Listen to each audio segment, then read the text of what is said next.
And as love will increase, your creativity will develop. So the basis of all creativity of Saraswati is love.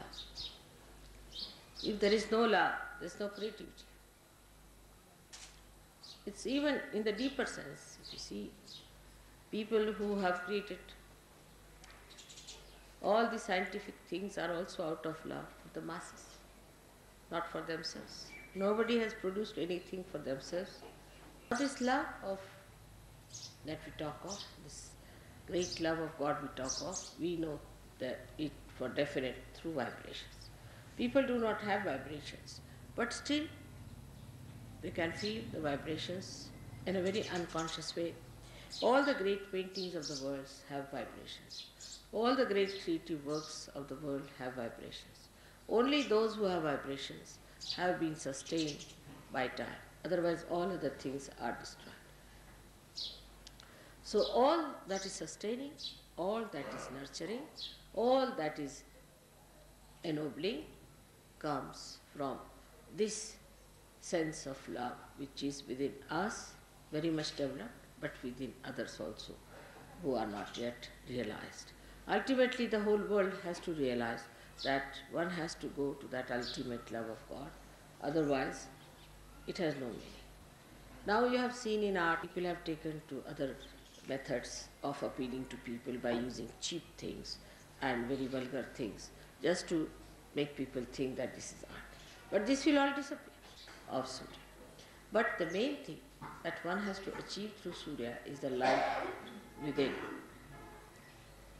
is the light within. And if Surya Chakra at the Agya level is occupied by Lord Jesus Christ, then it is even more essential that the purity of life,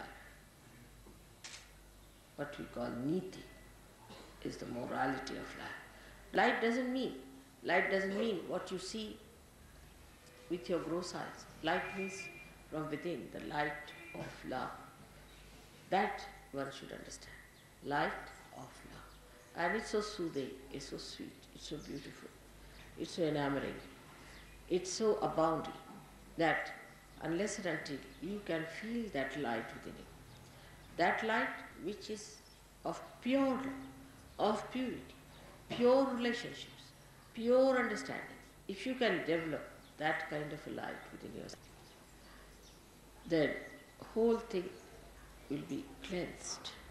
Wash me and I shall be whiter than snow. This is what happens to you when you are completely cleansed. The purest form of nature is within us. The purest form of nature is within us. Our chakras are made out of that purest form of nature. We are the only people who are spoiling it by our mental thinking. Again, the same Saraswati's work. We are going against Saraswati itself. Saraswati cleanses all that is impure in nature, while with our brain activity we are spoiling all that. All our brain activity goes against pure intelligence. And that's what one has to understand, that this pure intelligence is not to be soiled by our thinking. Our thinking can make us so bumptious, so ego-oriented, so impure, that we can really eat the poison and say, what's wrong? Just the opposite of Saraswati. If Saraswati is within us, she gives us subuddhi, wisdom. And that's why to worship Saraswati, to worship Surya, we must have that clear vision as to what we have to be, what we are doing, what filth we are living in, what our mind is getting into. After all, we are here for emancipation and not for just pampering our ego and living with our filth that is with us. So this light should come within us and we should try to rise above our own mental filth which is being created around us. Apart from that, you have to go higher and understand that there is within us a thing called ego. And this ego is false, absolute false. You do not do anything. Actually, when you turn your eyes here and there, when your attention is here and there, it's nothing but your ego is trying to overpower everything. But actually, ego is an absolute falsehood, because there's only one ego, and that is of God Almighty, Mahat Ahankara. There is no really any ego that exists. It's a myth, it's a very big myth. Because if you start thinking, you are doing everything, you are doing this, you are doing that, which you are not doing, then this nonsensical ego comes in and you start working it out. It can project in every direction. When it projects forward, it overpowers others, it tries to dominate others, tries to kill others, becomes cruel. Now, when people try to use their right Vishuddhi, that is to talk about themselves, is the worst of all. Whatever type of ego you may have, if you start boasting about it and talking about it, that it encircles, thickens the walls of ego so much that it is impossible to penetrate into that, because that such a person is completely satisfied with himself and he believes that he is true. And once he starts believing into a nonsense like that, is an impossibility. It's an impossibility to penetrate. Use your right Vishuddhi to shout at yourself, now will you please stop boasting, will you stop talking all this nonsense, will you stop showing off? Then it will stop. Now this thickening takes place by people who really are active, who want to do something about it. Not that they are not active, they want to do it. But they know only one way is to act through talking. They don't understand that there are inner ways by which you control it much more. Because they don't want to take to that, they take to this talking. And once they take to talking and they talk about it, the whole power flows out. But if they do not talk about it and keep it within themselves. And one day, I had written in childhood a poem, I remember. A very interesting poem it was. I don't know where it's lost, but we said that I want to be like like a dust particle, which moves with the wind. It goes everywhere, can go sit on the head of a king, or can go and fall at the feet of someone. It can go and sit on a little flower, and it can go and sit everywhere. But I want to be a particle of dust that is fragrant, that is nourishing, that is enlightening. Like that. I had written a very beautiful poem when I must have been about 7 years of age, I remember, to be a dust particle. I remember that very clearly, long time back, that I should be a dust particle so that I'll permeate into people, which is a very big thing to become a dust particle of that kind. To that whatever you touch, you see, that becomes unleavened. Whatever you just feel, that has fragrance. It's such a great thing to be like that. And that was my desire, and it has been achieved. And because Saraswati has a veena in her hand, and that veena is the primordial instrument which she plays, like music. And the music penetrates into the heart. You don't know how it goes into you and how it works out. And that's how a person who is a Sahajogi should permeate like music into everything. She has so many qualities, as I told you, it cannot be described in one lecture. But one of the greatest qualities of hers is that she ends up into subtler things. Like the Mother Earth will end up into fragrance. Music will enter into melodies. Like that, whatever she creates ends up into something later. Matter, whatever she produces, ends up into aesthetics. If matter does not have aesthetics, then it is gross. Like that, everything. Now, you will say, what is water? Water becomes the river Ganges. These are the subtler. So, the matter gets into subtler things because it has to permeate. It has to permeate. So, everything, whatever it is, and the best of all is the air. That air becomes the vibrations.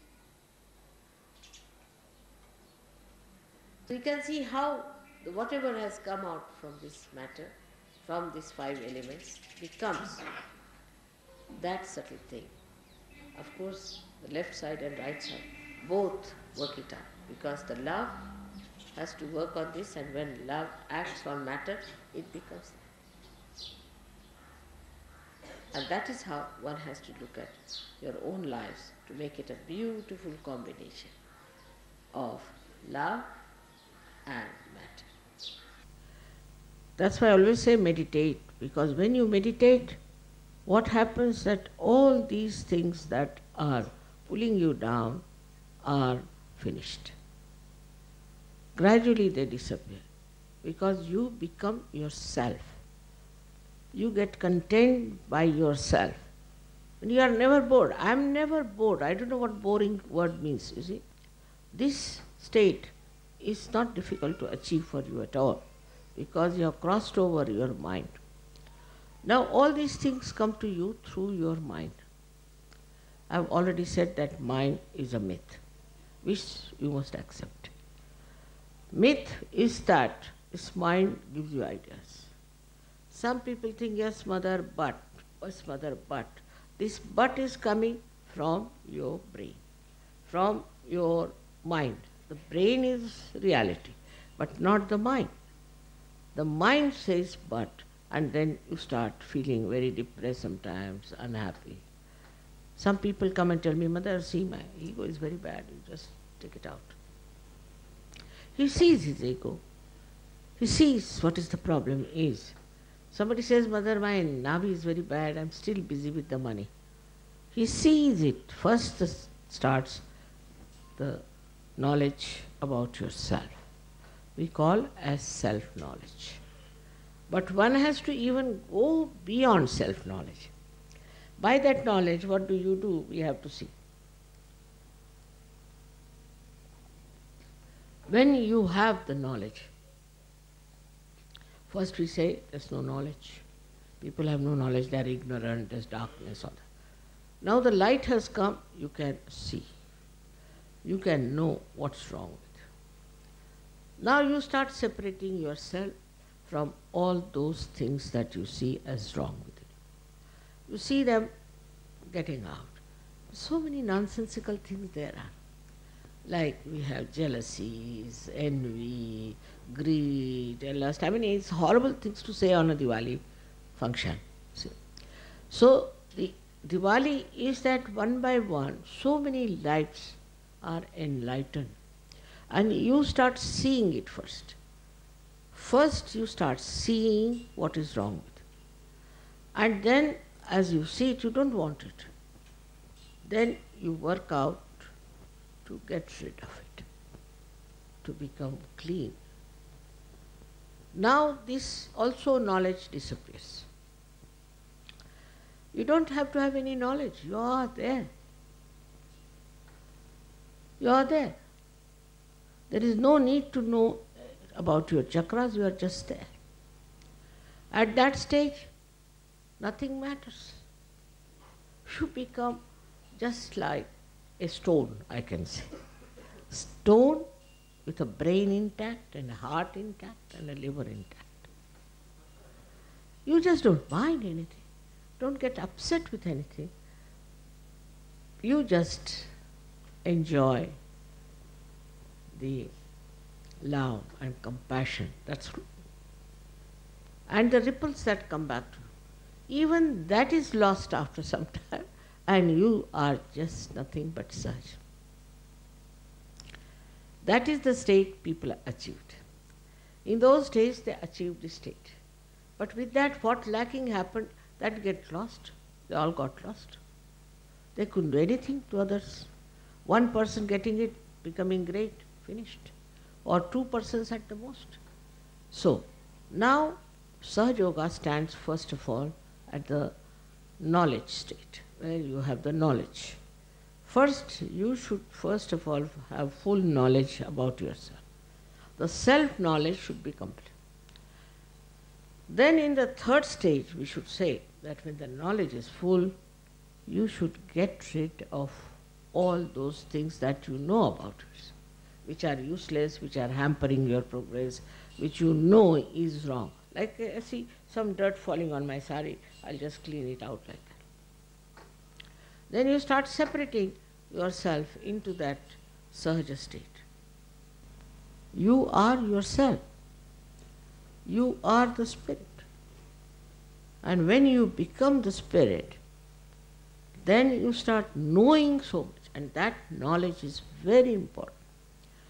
This is the gap between a saint and a normal human being, which you have crossed gradually, so you know what are the problems of the human beings are, and dealing with human beings, you know how to deal with them.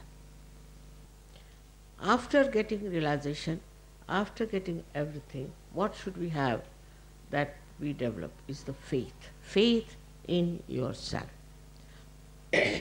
Faith in that you are the spirit, that you have the light and you have to enlighten others. This faith, when it grows deeper and deeper, then you think, oh, what I am? I am the spirit. If you are the spirit, then this whole nature is with you. Full faith. Actually, the whole authority comes to you through your faith, which word is satta in Sanskrit, meaning the truth. So the faith in yourself is with patience you watch.